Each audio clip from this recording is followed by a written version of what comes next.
dit que la chicorée sauvage qui produit l'endive était la nourriture préférée de l'homme de Cro-Magnon. Alors Roland, toi qui viens de son pays, quelle recette d'endive nous proposes-tu aujourd'hui? Eh bien, on va faire une crème d'endive veloutée à la clémentine Pour combien de personnes? pour 4 personnes. Roland, si c'est une crème d'endive, bien sûr, il faut prendre des endives. 6 pièces d'endive, on va prendre pour 4 Des personnes. endives moyennes, de taille normale. De taille normale. On les lave et on les On les émince émince. comme ça, finement, Voilà. en petits morceaux. Oui, Pour ça, il ne faut pas le faire trop d'avance parce que ça noircit. absolument, c'est vrai. Alors c'est Ça, simple à volontiers. faire en fait. Compte, hein. C'est très simple. On prend un récipient Oui. dans lequel on va mettre 50 grammes 50 grammes de beurre. qu'on va laisser fondre. Les endives sont moins amères qu'elles étaient auparavant. Ah oui, c'est vrai. C'est-à-dire, elles sont amères si on les laisse tremper dans l'eau. Mais Ouais. quand on les lave, il ne faut jamais les laisser tremper dans Bien l'eau. sûr. Tout le monde doit le savoir. On peut les mettre alors. Donc, on rappelle, 6 endives, bien lavées, émincées en petits morceaux. Et on va les faire compoter dans le beurre. On va peut-être l'assaisonner. Du sel fin ou du gros sel? Du sel fin? On va mettre du sel fin pour démarrer. Du poivre. Alors là, on les fait suer. On les fait suivre, on les laisse à peu tomber près? pendant 4-5 minutes à peu près. Elles vont Doucement, donc à feu Voilà. doux, il ne faut pas de coloration. pas de coloration, ça va s'affaisser.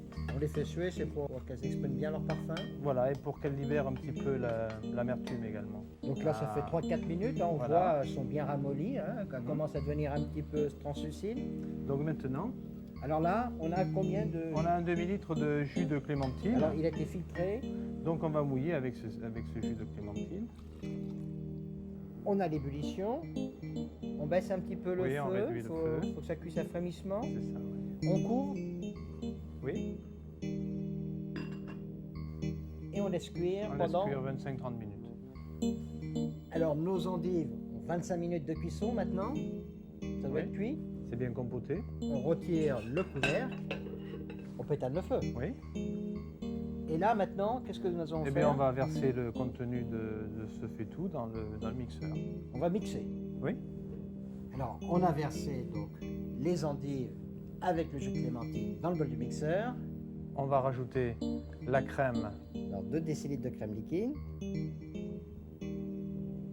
une pincée de 4 épices. Du 4 épices. Et puis on va maintenant mixer.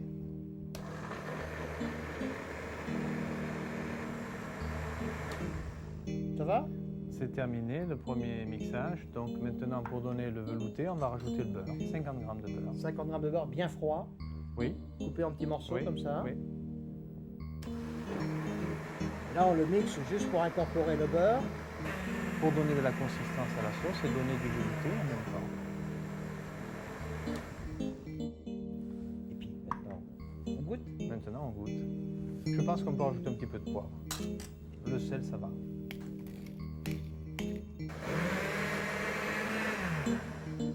Alors, la crème est finie maintenant. Oui. On verse dans une soupière. Et on sert très chaud. On sert bien chaud. Roland, c'est une crème pour le palais. Et du velours pour l'estomac.